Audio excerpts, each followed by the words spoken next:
Dito guys gusto daw mag-X-Delay ni S1. At naglayla naman si S3. At nag-pick naman ng mage si S2. At syempre hindi pwedeng hindi ako mag-core Pamos. Grabe ang ganda ng pick ng kalaban, mukhang mapapahiya na naman ako sa kakampi ko. Dito guys mag-purple buff na sana ako kaso naunahan ako ni Zas. Hayop ka talaga Zas. At dahil kinuha ni Zas ang buff ko, si Angela na lang ang pipitasin ko. Idol baka may time ka pindutin ang follow button, malaking tulong na po sa akin yan, salamat.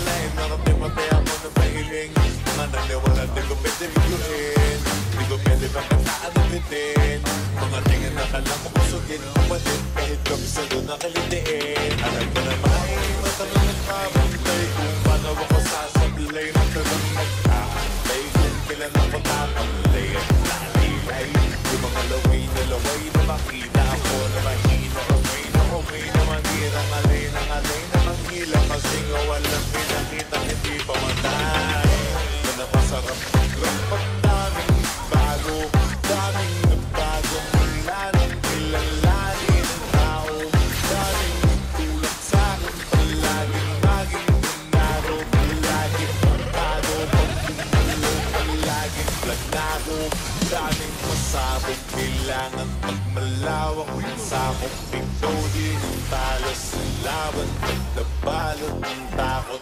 Yuwa. O may kakampi.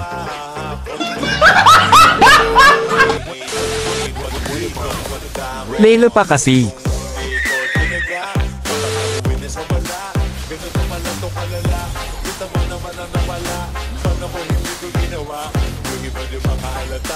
Malaki na ka nakataya, marami na pwede mawala, ay di na pwede pamaya, hindi pwede puro mamaya, baka sa ulo mamaya.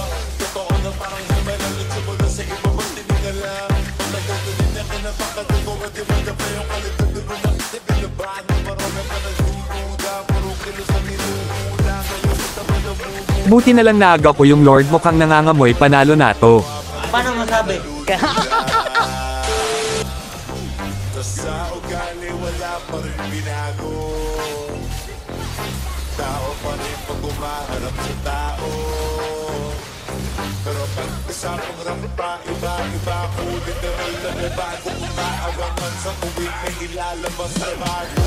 Tinaginaw mong pambawi, sa nakikinig palagi, para masalo sila ganahan. Yung mga bago ko hanapin, yung iba naman na bababawan. Para atupagin, di kasi nila maunawaan.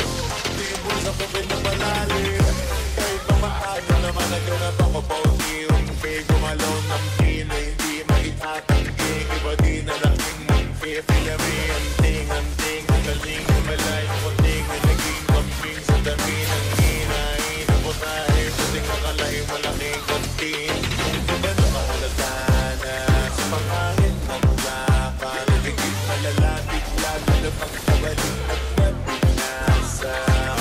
Mamamagawa, ginagawa, magagawa, maiba lang ng lahat. Dito guys last Lord na namin, ta hindi na talaga ako magdadalawang isip na tapusin to. Wala kaming pakialam! Kasi meron ang bumabalik, gagawin ko pa rin ang gagawin. Ngayon sa palaya ko nito dadalhin.